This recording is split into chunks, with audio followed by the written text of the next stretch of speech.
I was listening to the news briefly yesterday, and there was a segment where they were talking about these hearings that have been happening with, I think, the CEOs or some big head honcho at for the makers of Ozempic and some other prescription pills.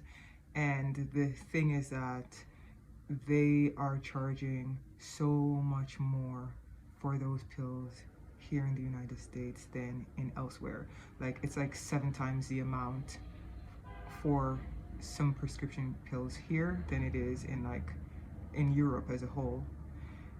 The point is that we've been sold this idea that we can't have a quality life anywhere besides here. And the truth is, a lot of people are having more of a quality life than us. They're not having to spend as much for things to take care of themselves. They have a better educational system. Their reading levels are probably better than ours. 'Cause let's be real, most people here read at a fourth grade level. And that could be why there's so many issues with the government and everyone else pulling the wool over our eyes, because if most people have the a reading level of fourth grade, we're missing a whole lot. That means a lot of people aren't reading, and then when they're reading, they're not comprehending. So there's a flaw in our educational system.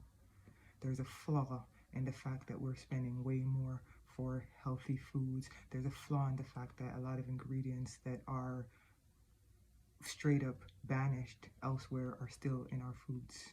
What do you think that does to the brain? What do you think that does to development? So how much do these people really care about us? How much do they really care about us? They really don't. They really don't. So we have to care about ourselves, and we have to make it a point to read and research, because they're going to tell us whatever, because most people aren't going to bother researching or investigating. They're going to say and do whatever because most people are asleep. And apparently it's cool to be asleep because woke and awake has somehow turned into a bad thing. And that same reason is why the system still has not changed, and we're the ones who are suffering the consequences of a system that is benefiting a few.